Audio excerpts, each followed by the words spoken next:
Bon, euh, deuxième partie du shadow mapping aujourd'hui. Euh, la semaine dernière, j'avais fait une toute petite modification hors cours. Je sais pas si je pense que je peux repartir de cette archive-là. C'est des FBO Shadow Map. J'ai fait une toute petite modification qui est plutôt utile parce que ça nous permettra de garder un œil sur les deux points de vue. À la fois le point de vue réellement caméra et le point de vue lumière. Donc, vous vous souvenez, la semaine dernière, on avait pris l'exemple d'avant là, qui, qui faisait déjà des choses. Donc j'ai fait exprès de prendre quelque chose dans lequel j'ai rien préparé de spécial, mais à la limite dans lequel il y avait des choses compliquées. Et l'idée, c'est de rajouter du shadow mapping sur des choses déjà compliquées. Donc ça, c'est l'exemple que vous voyez en fond. Et par-dessus cet exemple, j'ai rajouté un rendu qui regarde la lumière du point de vue, qui regarde la scène du point de vue de la lumière. La lumière, elle est par là. On voit cette tache là. La lumière, elle est de ce côté, à droite, en haut, à droite. Et donc, elle voit la scène de manière orthogonale. Si vous vous souvenez bien, une lumière qui regarde, une lumière orthogonale, enfin, une lumière qui regarde de manière orthogonale veut dire que c'est un éclairage directionnel. Donc, bon, je redessine la scène en simplifié avec un gros donut ici.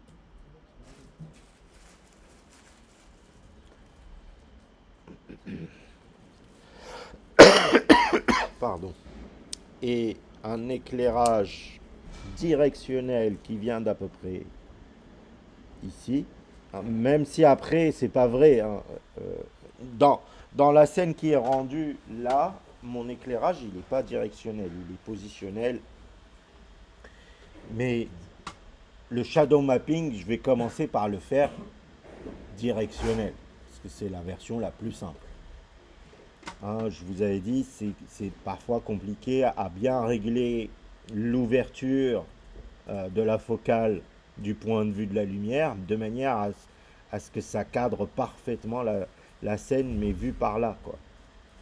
Alors qu'avec une matrice orthogonale, il suffit juste d'imaginer le cube qui englobe la scène. Et ça a été facile pour moi de le paramétrer. Et donc, je vois cette scène du point de vue vert, et l'image qui est rendue, c'est celle qui est en haut à gauche. Et vous voyez maintenant, par contre, deuxième petite modification, l'image, elle est rouge.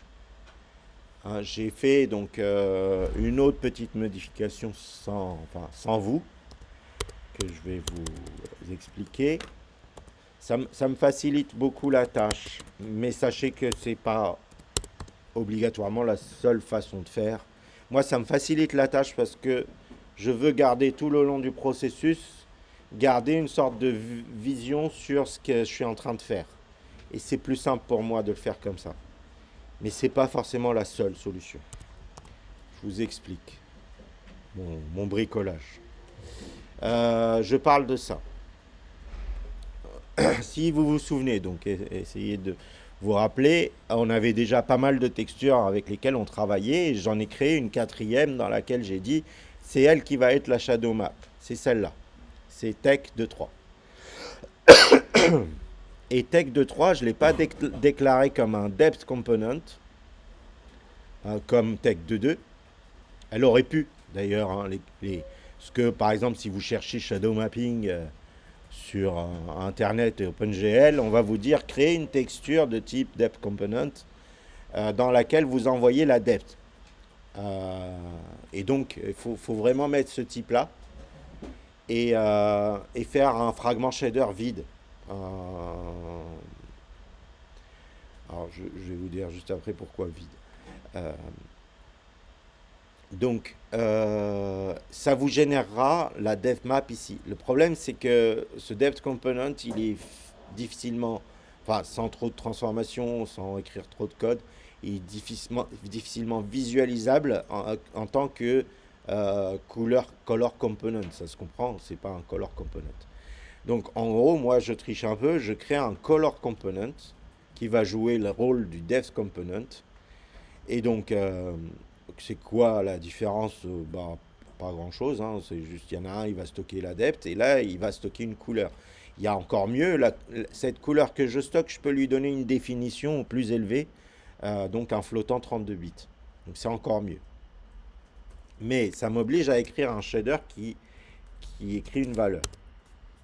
Dans les shaders, il faut juste voir que le shadowmap.fs, ici, sort une couleur. La seule qui m'intéresse, c'est le rouge de cette couleur, hein. Le reste, on s'en fiche. Je disais, je vais vous montrer l'autre exemple que j'avais, que vous pouvez récupérer sur le repository de GL for Dummies, dans Samples, juste pour vous montrer qu'il y a d'autres façons de faire. Alors, cet exemple-là que je vous avais montré la semaine dernière, Samples 3D. Donc, on a bien ici du shadow mapping, parce qu'on a de l'ombre portée dans la scène. Et là, la texture shadow map, c'est bien une depth component. Et le shader correspondant, shadowmap.fs, juste je vous montre son code. Le main est vide. Il fait rien en fait. Tout ce qu'il a écrit, c'est ça. Tu as une sortie, c'est un output float depth. Et alors, qui a calculé la depth? Eh bien, pas vous. OpenGL. Le depth, vous n'avez pas besoin de faire des calculs vous-même, ce qu'il est mon support de cours.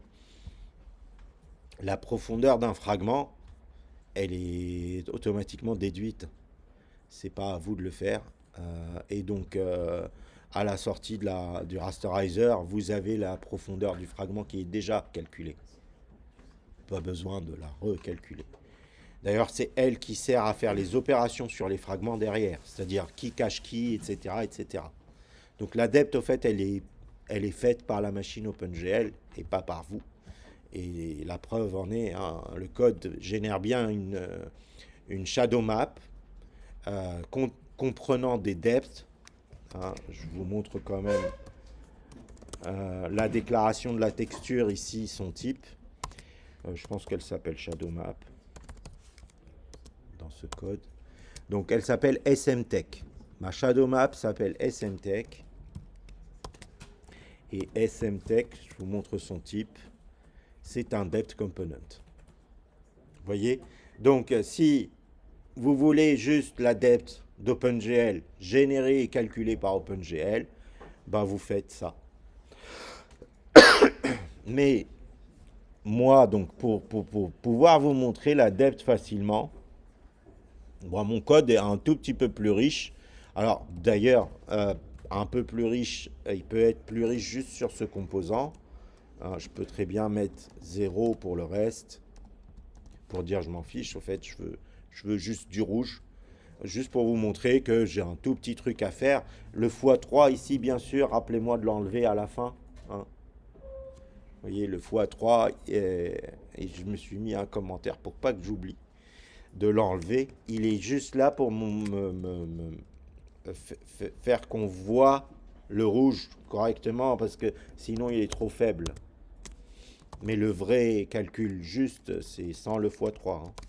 Le vrai calcul juste, c'est ça, mais c'est juste que là, vous voyez rien. Il y a du rouge, hein, je vous garantis. On voit des choses, c'est juste qu'on les perçoit pas, nous. Hein, il y a bien des petits, des petits tores légèrement rougeâtres ici. Voilà. Donc, on vient de voir la scène du point de vue de la lumière. On est capable de voir la scène du point de vue de la lumière. Maintenant, on va revenir à notre visualisation de la scène du point de vue de la caméra. Donc moi, quoi. Moi, je suis en train de regarder cette scène-là. Donc les calculs que je fais sont relatifs à mon point de vue. D'accord? En faisant ces calculs relatifs à mon point de vue, je m'arrange pour refaire exactement les mêmes calculs relatifs au point de vue qui est là. Voyez? Je le refais ça, une deuxième fois.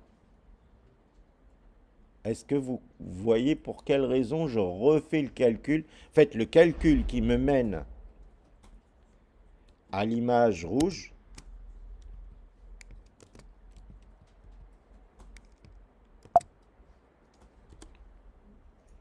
À l'image qui est là. Je refais exactement le même calcul au moment où je calcule l'image qui est en dessous. Là. Je fais les deux en même temps. Donc, le premier calcul que je fais exclusivement de ce côté-là, il génère quoi? Il génère la depth map de ce point de vue-là. Je vais la dessiner en rouge. Alors, du point de vue de la lumière, vous allez voir une sorte de plan là. Et puis le donut de face. On est d'accord? Vous voyez à peu près le donut de face, comme ça.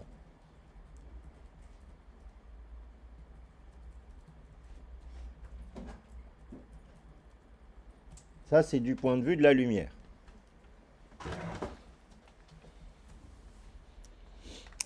Alors,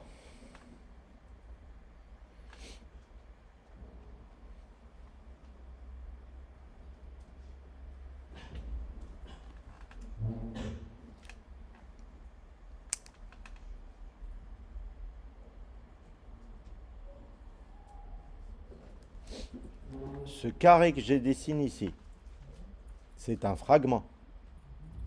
Je suis de ce point de vue-là. Je regarde la scène comme ça.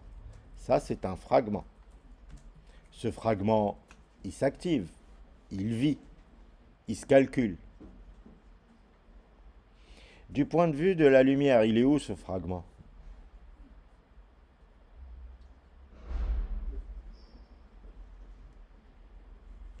Regardez, du point de vue de la lumière, ce fragment, il est occludé, il est caché par le donut. Et donc il est derrière là. Il n'y est pas en fait. Ok? Fragment, il n'apparaît pas ici. En fait, le donut s'est rendu devant lui. Dans la shadow map. Ça, c'est la shadow map. Ça, c'est la shadow map. Au fait, la shadow map m'a dit, au fait, ici tu as un objet qui a une profondeur. Au fait, ça correspond à la profondeur de ce fragment-là, plutôt de ce point de vue-là. De ce point de vue-là, il y a une profondeur, il y a une depth qui a gagné la depth qui est là. Qui a battu la depth qui est là. Ah, la depth, c'est la plus petite qui gagne. Hein. Le Z-test, c'est le plus petit qui est devant. Donc cette depth-là, rouge, a gagné la depth verte. Du coup, ce fragment, il est inexistant ici. À la coordonnée de ce point de vue-là, à la coordonnée ici, dans la shadow map, à laquelle j'aurais espéré trouver lui, finalement, je trouve lui. Est-ce que vous voyez, du coup, comment cette shadow map va m'aider à faire une ombre portée? Alors, dernière étape, revenez de ce point de vue-là. Vous regardez la scène d'ici, oui.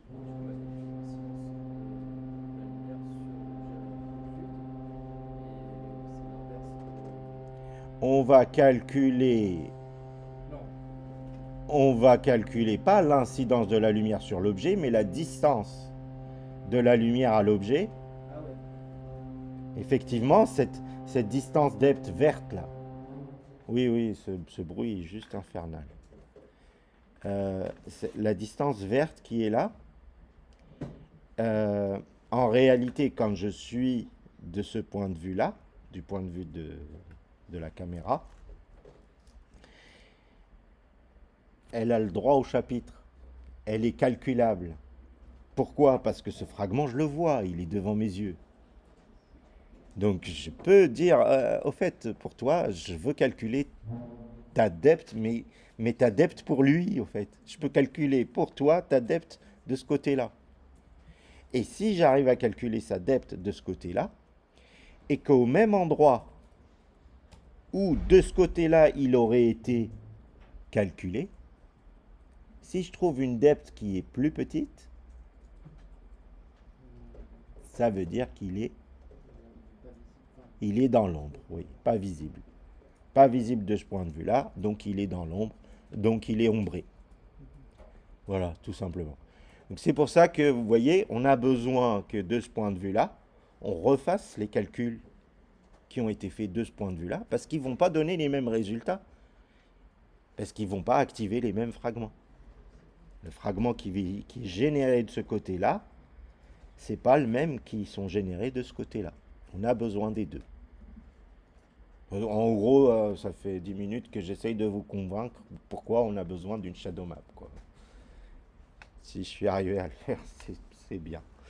C'est l'objectif. Donc, comment simuler tout le calcul qui a été fait dans un shader et le reporter dans l'autre shader? Et avoir les deux donc en même temps à combiner. Alors, les calculs faits dans un shader, je parle de cela. Le vertex shader qui est là a produit des fragments pour la shadow map en utilisant ces trois matrices-là. J'ai besoin du coup des trois matrices qui sont là. Et ça va me produire un fragment. Enfin, ça va me permettre de produire quelque chose d'équivalent à ce shader-là, lui-même, mais dans un autre espace, dans l'espace point de vue caméra. Alors, donc en quelque sorte, vous prenez ces calculs-là. Non, je dirais en quelque sorte, vous prenez tout. Hop. Et, euh, et le shader qui fait le coloriage, c'est lequel? Light, j'imagine. .vs. Voilà. Lui, surtout pas vous modifier ça, hein. Vous lui laissez son rendu du point de vue de la caméra. C'est juste vous rajoutez une couche. Donc ce que j'ai copié, je le colle ici. Ah, bien sûr, je vais pas avoir deux mains. Et bien sûr, ça va pas s'appeler GL position. Voilà, je la colle là, la ligne que j'avais dans l'autre shader. Bien sûr, ça s'appellera pas GL position. Toc, toc, toc. Alors, je peux faire une économie de calcul ici en prenant ça. Je la fais ou je la fais pas. Je peux les laisser comme ça, hein, pour vous montrer que j'ai pris exactement la même chose. Bon, laissons-la comme ça. Vous ferez les optimisations plus tard. Donc, juste j'unifie là mes uniformes, je les mets à côté l'un de l'autre. Je remarque que j'en ai un en double, hein, modèle Matrix, modèle Matrix. Ok, j'enlève celui qui est en double. GL position ici, vous inventez quelque chose, un nom. Ce serait logique de dire quelque chose. C'est le fragment du côté du light, quoi. C'est comment on peut, quel nom on peut donner fragment du côté de la lumière. Euh, Light frag, ça vous va? Et donc on va le déclarer comme un output vec4 light frag point virgule et on va le sortir comme light frag.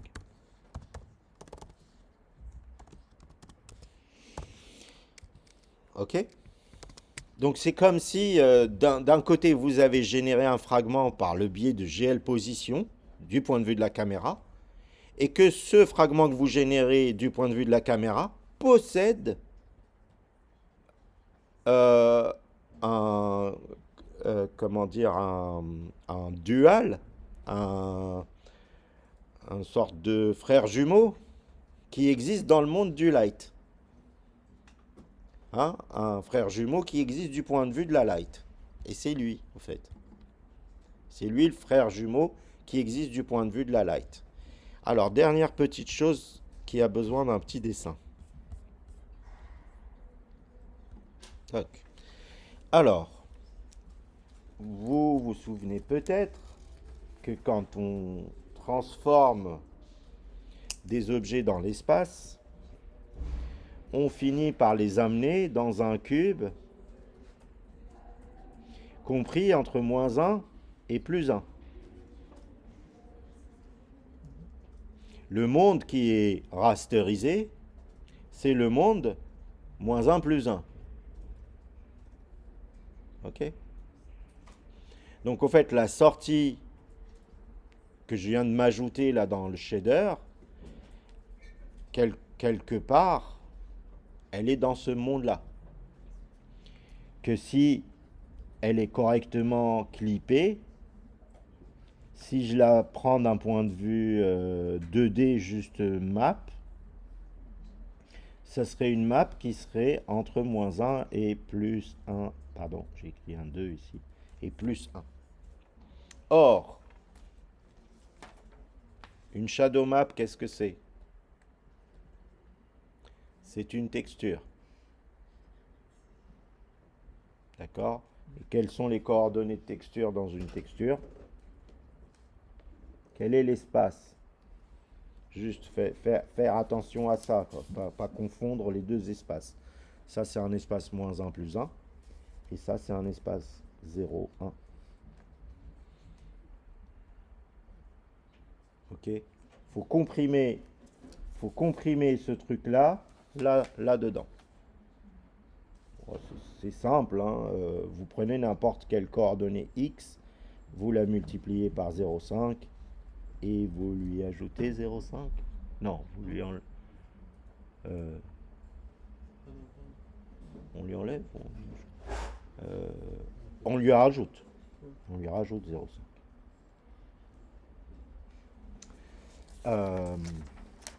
Oui, parce que si x il est entre -1 et +1, alors x fois 0,5 va être entre -0,5 et +0,5. Et alors tout ça va être, donc vous rajoutez 0,5 à ça, va être entre 0 et 1. Et s'il est entre 0 et 1, bah, il est comme lui, entre 0 et 1. Donc ça, vous le faites pour x, pour y, pour z, pour w, bon, w on s'en fiche. Non, pour w, vous laissez w. Ça s'appelle la matrice de Bias.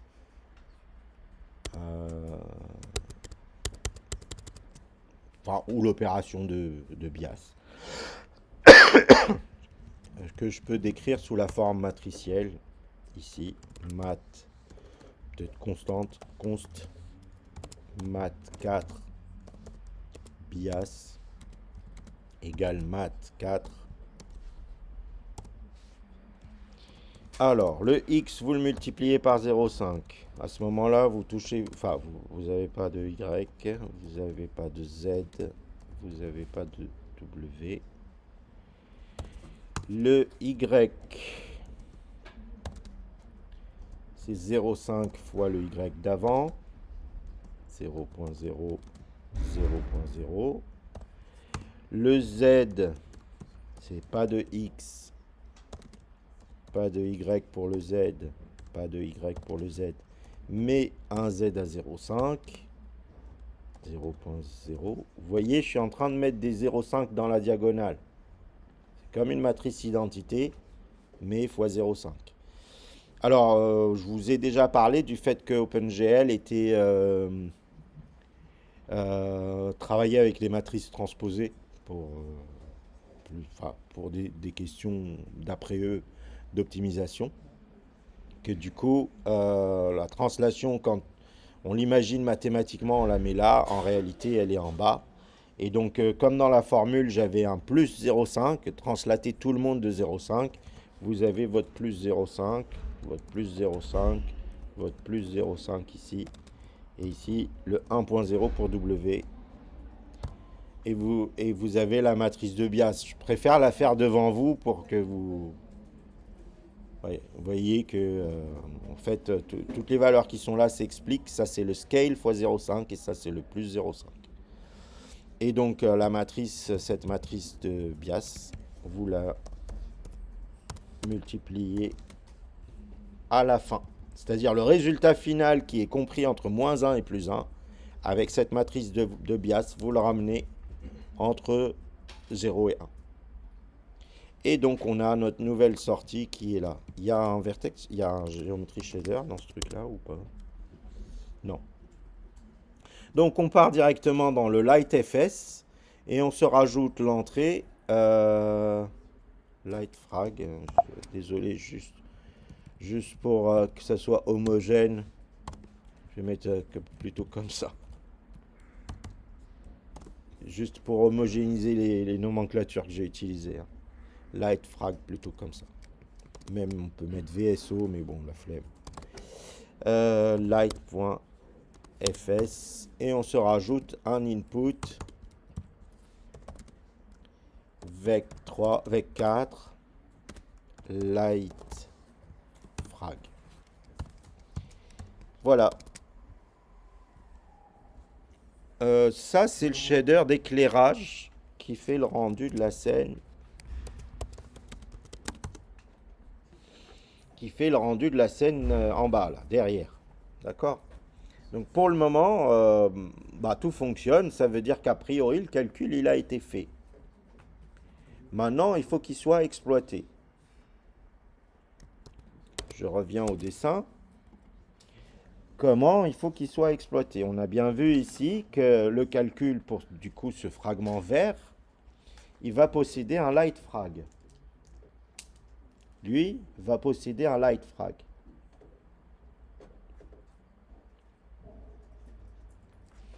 Du point de vue de la lumière, quand on a fait le rendu, ce fragment, il aurait été à cet endroit-là. Ici, c'est la coordonnée X de ce fragment, et ici, c'est la coordonnée Y de ce fragment. Donc, à la coordonnée XY de ce truc LightFrag, là, lightfrag.xy, je retrouve la position qui est là. Et donc, je peux lire la valeur qui est écrite dedans. D'accord? Et alors, qu'est-ce que c'est ça? On a dit que c'était une texture. Ah, donc il faut juste que je partage cette texture avec ce nouveau shader, enfin ce shader de rendu, qu'il ait le droit de lire dans cette texture que j'ai appelée SM ici.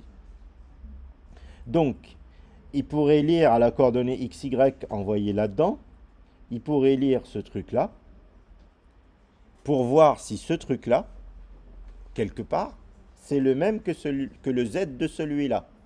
Parce que ce fragment-là que vous voyez là, il a un X, un Y, un Z et un W. C'est un 4 dimensions, lui. Si le Z de ce côté-là et le Z écrit dans la shadow map sont les mêmes, ça veut dire qu'on a affaire au même morceau, quoi. Ça veut dire que ce morceau est éclairé. Et si c'est pas les mêmes, c'est forcément que celui-là, il est plus grand.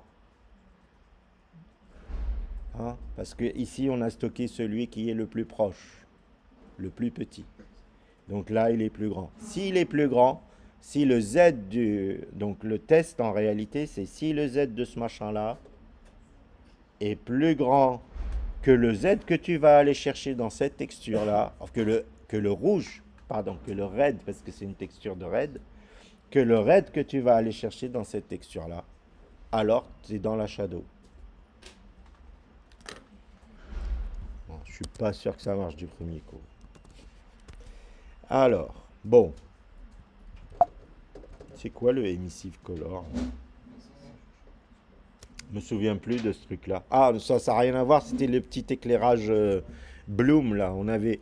Ah, en plus, ici, on a deux sorties, hein. C'est vraiment un shader pas facile, ça. Il a deux sorties, un frag color et un emissive color. Mais nous, c'est le frag color qui nous intéresse. Alors, disons... Juste histoire que je fasse pas de bêtises. Emissive color, emissive color. Si vous voulez bien, je vais déplacer ce truc là en haut, histoire qu'il soit calculé le plus tôt possible. Donc parce qu'il y a un test ici, soit tu fais ce emissive là, soit tu fais ce emissive là. Et là j'enchaîne avec un autre test. If, ce que j'ai dit tout à l'heure face à la feuille, frag, ça s'appelait comment? Light frag. If light frag.z est inférieur à, je vais aller chercher dans une texture, bon, je ne sais pas encore comment je l'appelle, enfin, je ne l'ai pas encore appelé, mais disons que je l'appelle SMTech pour Shadow Map Texture, à la coordonnée lightfrag.xy, va chercher dans la texture à la même coordonnée de moi, le rouge. Hein, le red de cette texture dans laquelle j'ai stocké le depth, au fait. Si mon depth est supérieur à ton depth, supérieur, c'est pas inférieur, alors c'est l'ombre.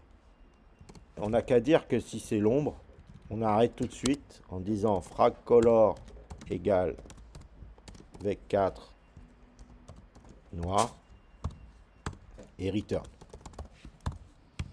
Pour dire c'est de l'ombre, return avec du noir. Donc ce qui me manque ici, c'est SMTech. Uniforme, j'ai pas de texture jusque là. Uniforme int, non pas int, sampler 2D.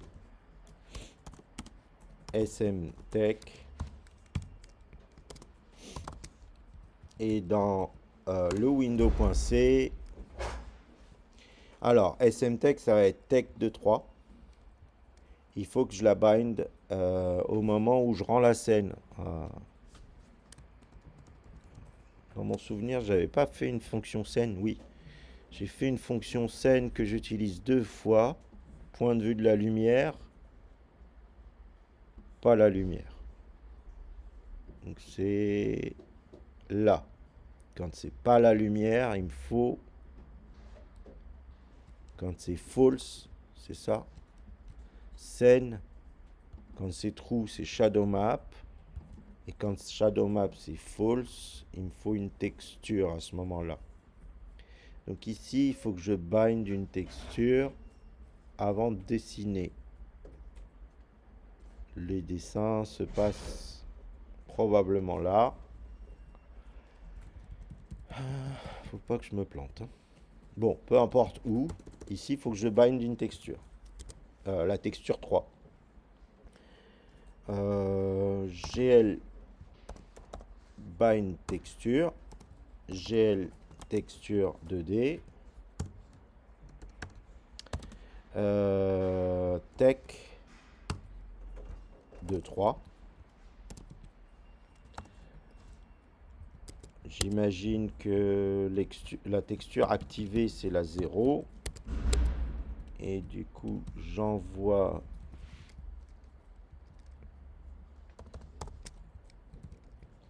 juste derrière un uniforme 1i. Dans le shader, il s'appelle Tech, non, SMTech, avec la valeur 0. Parce que là, a priori, même si c'est... Allez, je l'écris pour être explicite. A priori, c'est GL Active Texture, GL Texture 0. texture 0. Ah, encore une fois, le 0 qui est là correspond à la valeur 0 qui est là. Sur les tâches de texture 0, bind la texture tech23 et appelle-la smtech dans le shader. Voilà.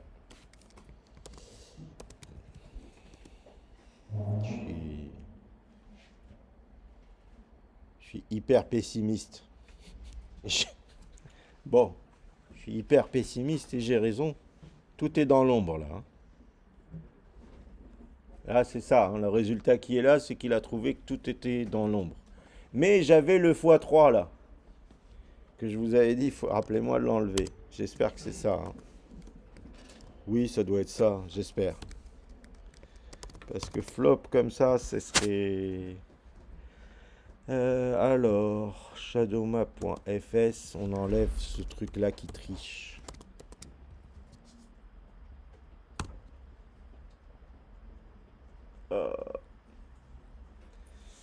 Parce que là, j'ai tout noir.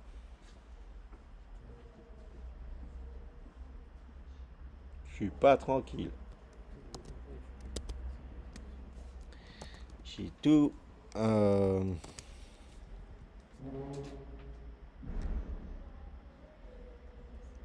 j'ai la scène qui est en noir.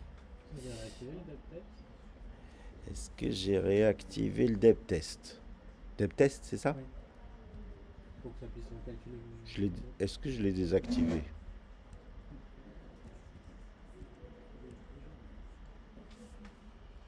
Disable DevTest. Là. Enable DevTest. Ici. Et là, a priori, c'est le rendu qui se passe là. Donc, a priori, il est activé.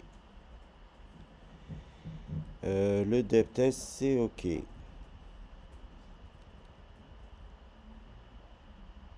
Est-ce que mes matrices sont bonnes? Est-ce que ma Light View Matrix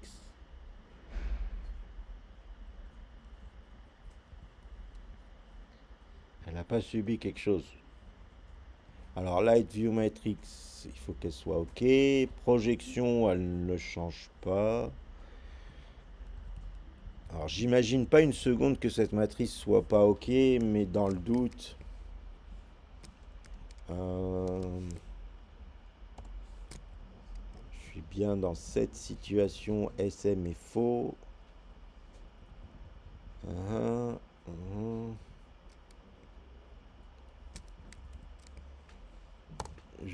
Dans le doute, je remets les valeurs de Light View Matrix.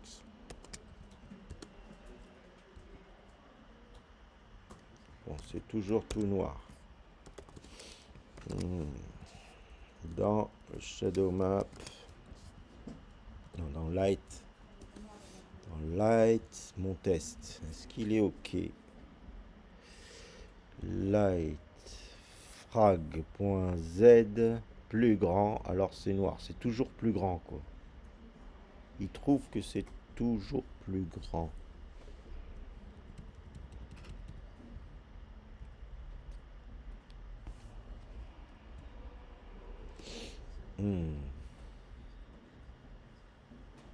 Comment je peux... Bon.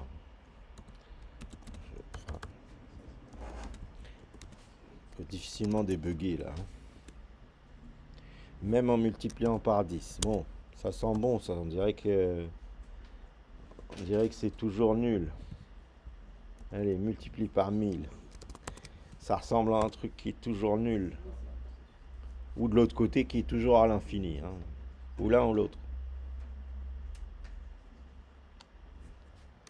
Aïe aïe aïe. Alors.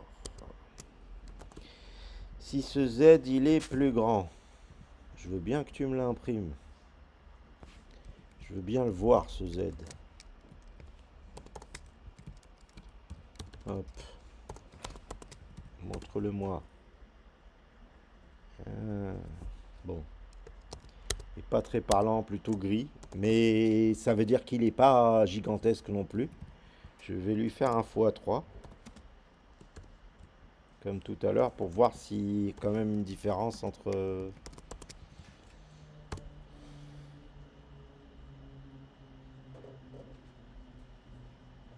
Hmm.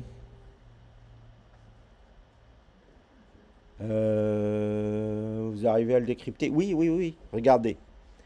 La lumière est par là. Du point de vue de la lumière, ça c'est proche. Et ça c'est plus éloigné. C'est pour ça que ça s'éclaircit. Donc ce Z, il a l'air ok. Il a l'air ok. C'est pas là. Le problème viendrait donc de ma matrice, de ma texture de shadow map. On dirait qu'elle est nulle. On dirait que ma texture de shadow map, elle est pas. Parce que j'ai beau la multiplier par 1000, ça produit toujours quelque chose d'inférieur. Donc j'imagine que les rouges sont pleins de zéro. Là, ce truc doit être plein de zéro, donc ça donne toujours un faux, en fait. Vrai. Ça donne toujours vrai, ce test-là. Bon, à la limite, je peux essayer de visualiser ça. Pour changer. Je vais mettre 3 fois aussi. 3.0 fois ce truc-là. Pour essayer de les comparer. Visuellement. Ouais, c'est tout noir. Hein. La texture, elle n'est pas passée. Bon, la texture n'est pas passée. Pourquoi? Je sais pas. On la voit pourtant. Hein. En haut à gauche, on la voit bien, la texture. Elle n'est pas passée, elle n'est pas partagée en quelque sorte. Shadow map. Non, window.c. Ok. Qu'est-ce que je fais au moment du rendu? C'est à ce moment-là que je lui dis d'écrire dans Tech de 3. Donc il écrit dedans, il rend la scène. A priori, il l'a fait. Je passe à Tech de 0. Vous n'avez pas ban la texture? Quoi? Vous n'avez pas ban la texture? Tech de 3? Oui. Ouais, bah, la texture de référence. Celle-là? Ouais. Celle d'en haut? Non. Bah, si, justement. Non, mais avant de rendre la scène pour Bah, là, dans la fonction scène, quand j'arrive avec shadow map égale false, avec sm égale false, Oui, non. je bind, j'active texture GL texture 0, je bind texture 2D tech de 3, et j'envoie. C'est quoi PID? Oui, j'envoie à PID que c'est 0. Il n'y en a pas une autre des textures. Très bien. Ah, pourquoi elle est vide? Mhm, mhm, mhm. Mhm.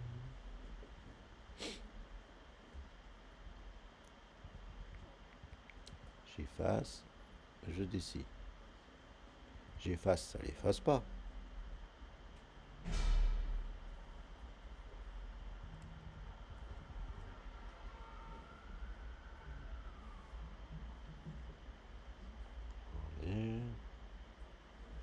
Et après, quand est-ce que j'utilise tech de...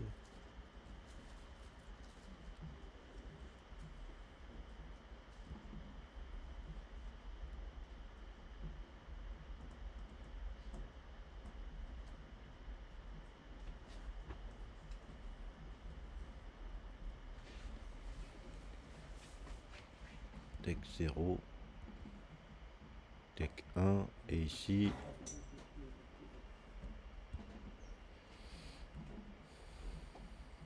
Tech 1. Ça, c'est pour faire le mix. Bon, ok. Et ça, c'est pour faire le flou. Du coup, dans le deuxième truc. Et là, je mixe le tech 0 avec le flou. Donc, c'est bien un tech 0 qui contient le résultat. Et ça a marché. Le viewport, je le remets à chaque fois en entier. Oui.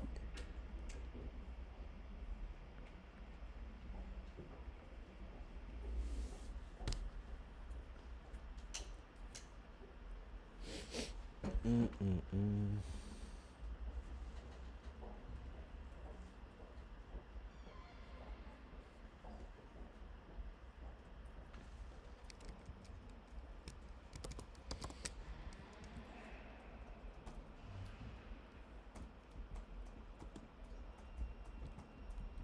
Là, c'est le petit moment de solitude pour moi tout seul. Alors, je la vois. Ah, je la vois là. Je la vois, elle est là. Et pourquoi lui, il la voit pas? Elle est toute noire chez lui. Ah, ça rend fou. Euh,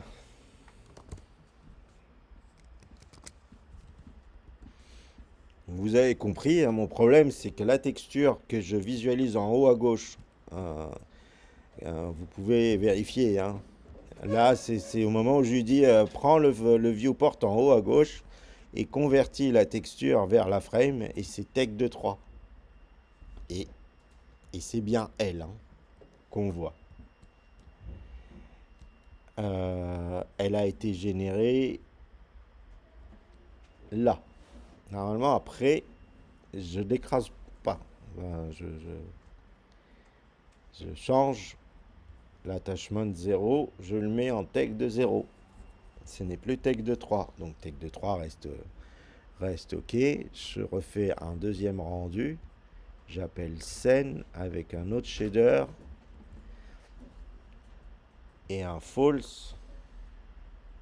J'arrive dans la scène. Quand SM est false,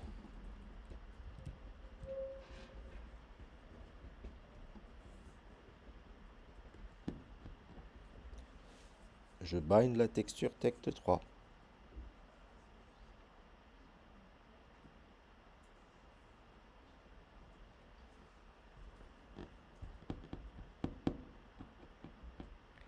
Et lui, il voit rien du tout.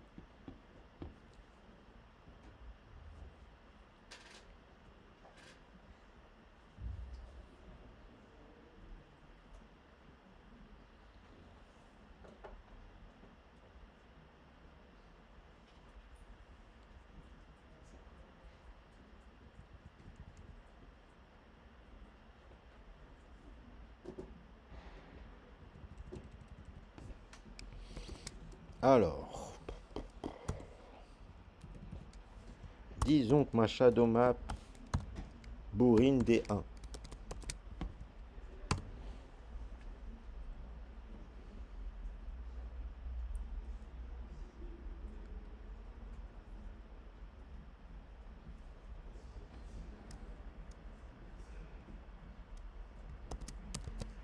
Encore plus.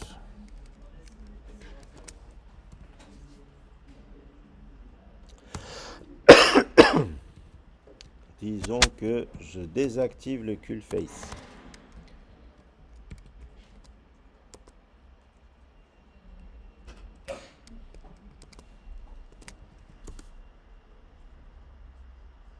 Devrait avoir. Devrait voir plus de rouge quand même, non? Disable Cull Face.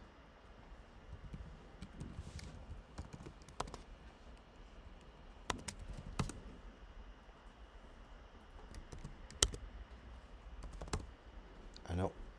Attendez, je suis pas dans le bon truc là. En train de faire des bêtises. Ça y est, ça commence.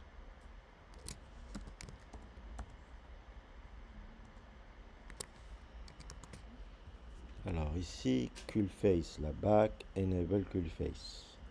Cull Face la front, enable Cull Face.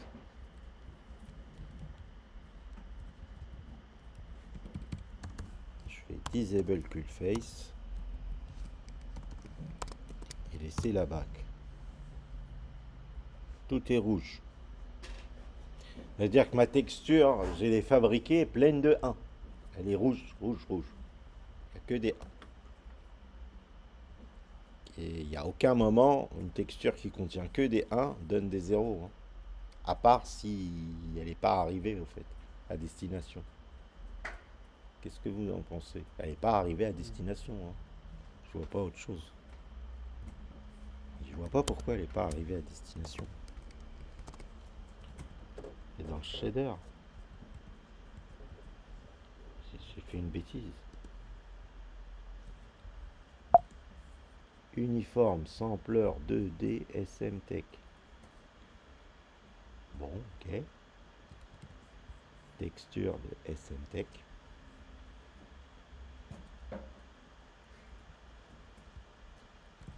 Je veux dire, là, je peux prendre la coordonnée 0505, quoi. Là, je suis en train de partir dans tous les sens.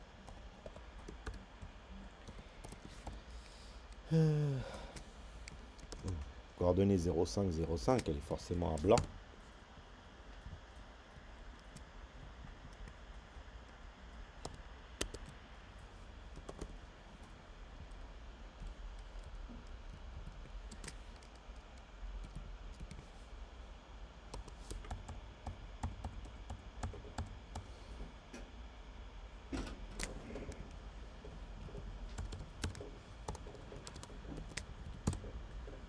Donc là, je devrais avoir du blanc. Et j'ai pas de blanc. Ok.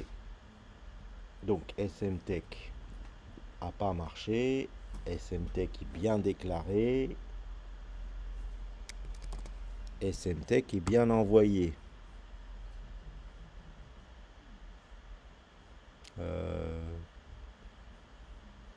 SMTech est bien envoyé ici. Active texture. Bind.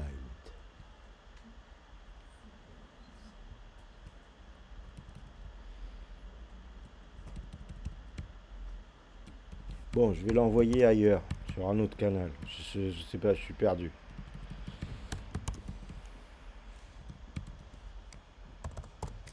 Hop, tant qu'à faire, j'ai de la place, autant l'utiliser. Non, ça change rien. C'est pas ça le problème. Bind texture. Je me suis trompé dans le bind texture, j'ai une texture 2D. Il y en a un là.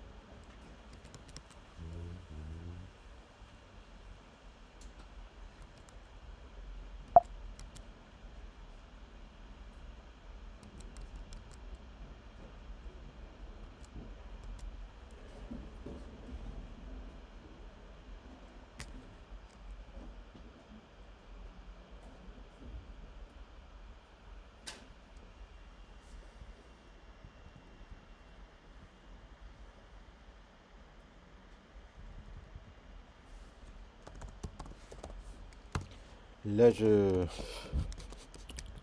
suis désespéré. Vraiment. GL finish, c'est pour dire à OpenGL synchronise-toi. Sinon, il y a GL flush. C'est un peu comme STD, comme F flush en STDIO. Non. Juste pour m'assurer qu'il a bien fini son travail à ce moment-là, avant d'attaquer le suivant, mais non. Enfin. Eh ben.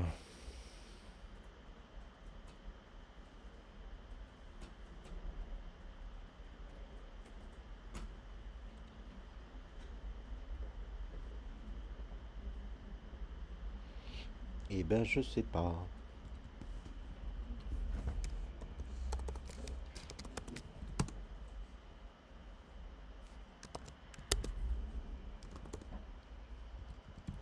Alors, pour... Bon, le bug, il est quelque part là. Je viens de le voir en essayant de rajouter la 5e texture. Regardez, je bind la 0, je mets ces paramètres la 1, je mets ces paramètres la 2, je mets ces paramètres et je recommence encore avec la 2 alors que ça devrait être la 3. Ah. Du coup, ça n'utilise pas les textures qui ne sont pas paramétrées. Bon, il y a le blanc là, que je cherchais. Ouf. Bon, allez. Du coup, mon histoire de quatrième texture, là, cinquième texture, attendez, je l'enlève. Tac, tac, tac, reviens en arrière, je reviens en arrière, jusque là. Ok, je pars corriger ce satané bug. C'était juste ça. Ensuite, je remets mon front et mon enable cull face. J'enlève ce truc qui juste c'était une idée mais c'était pas nécessaire. Et là je suis censé quand même la voir cette texture. Light FS SM, je suis censé la voir et quand je l'ai, je mets du noir on va dire.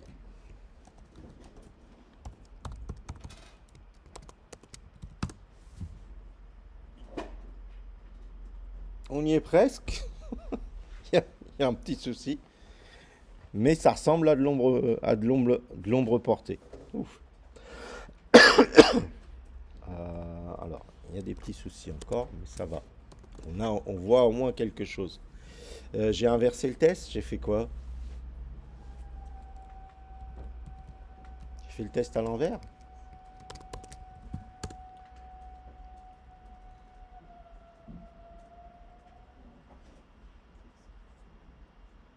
Si mon Z est plus petit, si mon Z est plus grand. Et mon Z, j'ai toujours le x3, c'est ça? J'imagine. Ah non, j'ai mis 1. Ah. Oups. Voilà, bon. Revenons à la bonne valeur. Ok. Et revenons au bon test.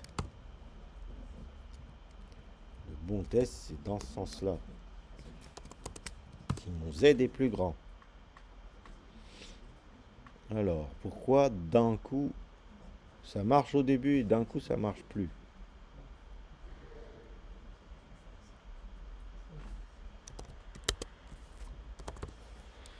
Regardons du côté de la matrice de projection.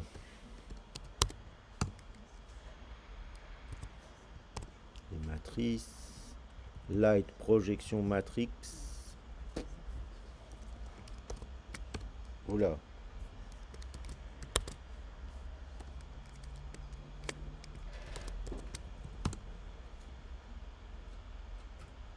Voilà. J'ai juste le phare, je l'ai pas fait assez grand. J'ai mis 10 000, comme ça je suis tranquille. Youpi! Voici l'ombre portée, qui est calculée par matrice orthogonale. Ça fait l'affaire, hein. Après, matrice perspective, il faut la régler correctement pour qu'elle matche pile la résolution. Enfin, pour que vous ayez le bon rapport entre une résolution pour une shadow map et son exploitation. Donc, faut bien faire en sorte d'avoir le volume le plus réduit, mais qui contient le maximum d'objets qui ont de l'ombre. Voilà, c'est ça la contrainte à bien respecter pour que ça marche. Après, dans les ombres portées, vous voyez, on vous vend des ombres portées qui sont un peu plus lisses que ça. Hein, donc on fait du blur, en gros, en vrai, on implémente un blur au niveau de l'ombre portée. Donc en gros, on le fait pour le fragment et son voisin et son voisin et son voisin, enfin comme on a fait quand on a fait le blur. Je ne vais pas le faire là tout de suite, je vais plutôt m'attaquer à l'histoire de modification de la matrice. Mais si vous voulez donc un peu de lissage au niveau de l'ombre, vous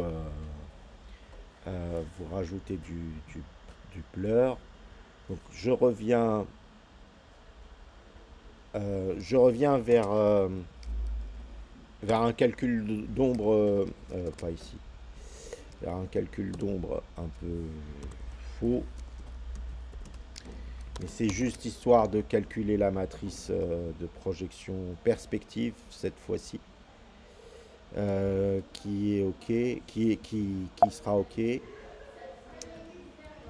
Voilà, à la place de ça, donc vous faites une projection en perspective. Donc à la place de la ortho, vous mettez une frustum. Hein, donc vous commentez l'autre.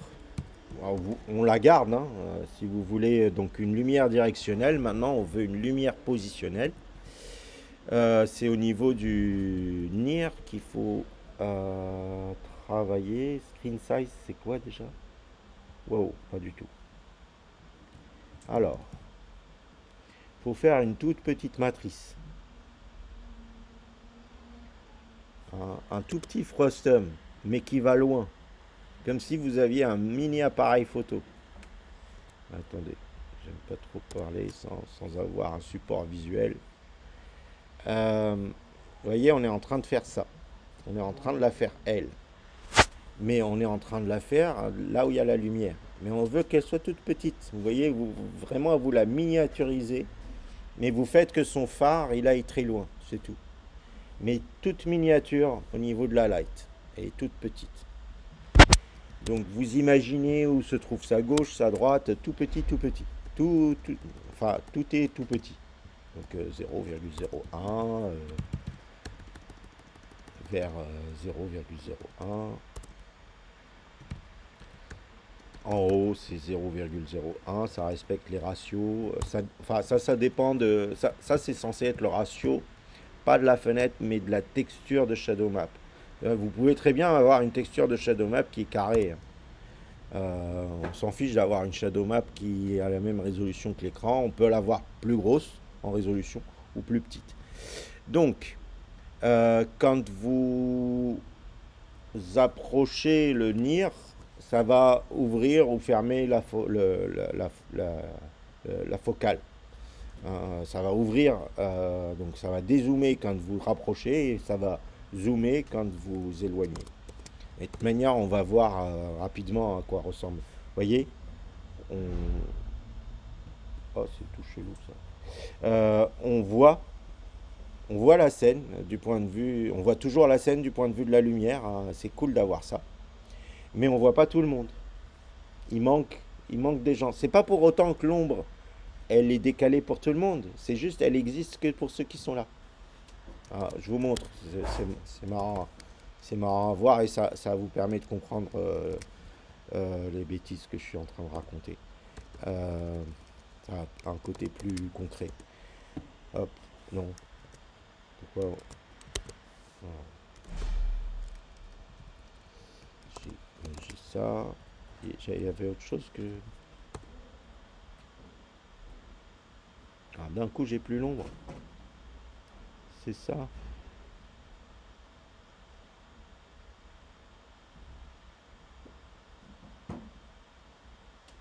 Peut-être une division par W à faire.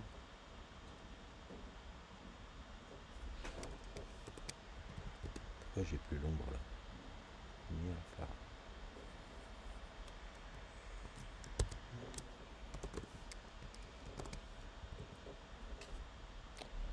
shadowmap.fs. Et pourquoi c'est rouge?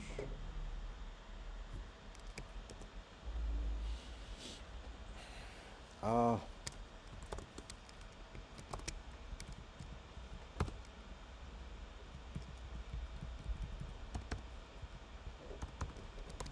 Probablement parce que votre caméra va trop loin.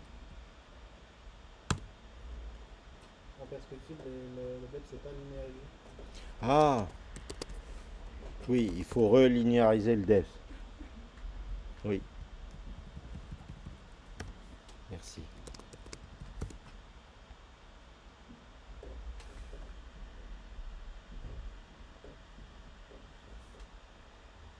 Et là, on voit tout.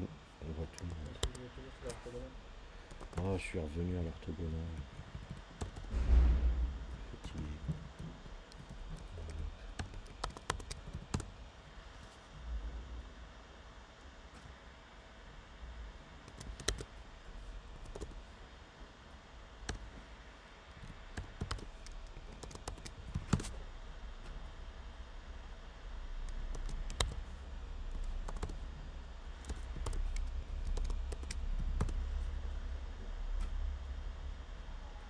Ce qui m'embête, c'est que c'est toujours bien rouge là.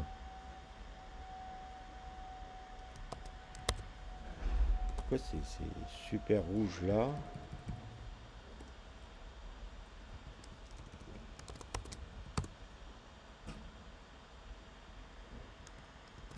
Et là c'est ok. Oui, il faut que je divise par W. Là, je crois que c'est ça, hein. J'ai un calcul perspective. Un depth, je crois que c'est ça. Non. Là, j'ai trop de rouge.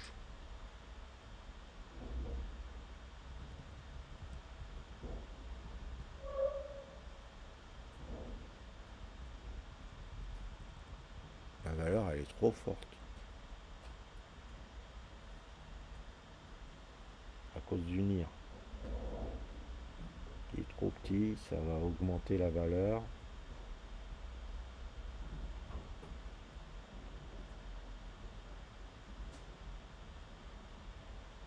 Et si j'utilisais GLDepth directement,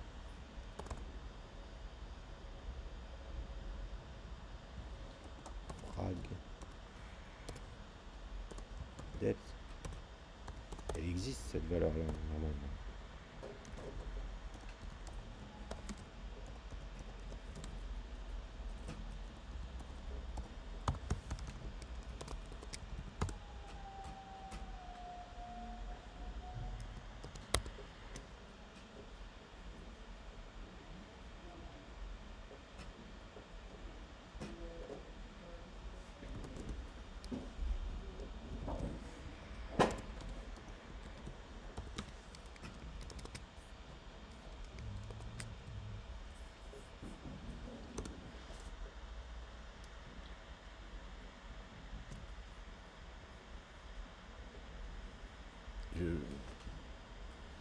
J'ai du rouge ici, moi.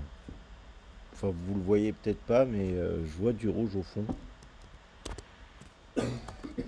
Et noir ailleurs. Bon, j'ai un souci ici.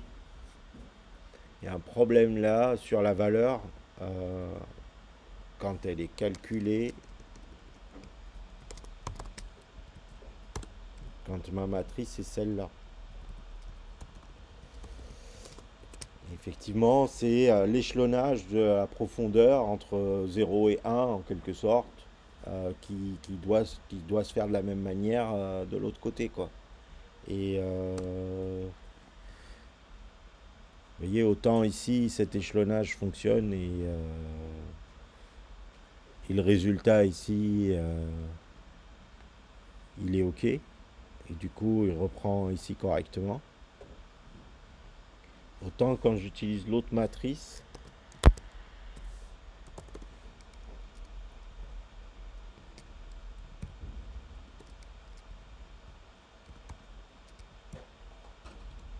alors je peux peut-être me rapprocher là, hein. Essayer d'avoir des valeurs pas aussi petites pour commencer à avoir quelque chose qui est de F.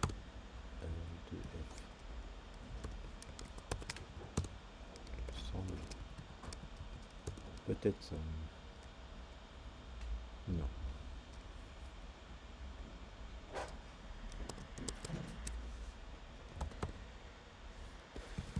Ça m'embête. Bon. Bon, pour le moment, je mets de côté ça. On revient sur cette version-là que je vais vous mettre en ligne. C'est un premier truc qui fonctionne, une première version qui marche. Je vais la remettre quand même exactement comme elle était ici, avec le code qu'on a vu tout le long.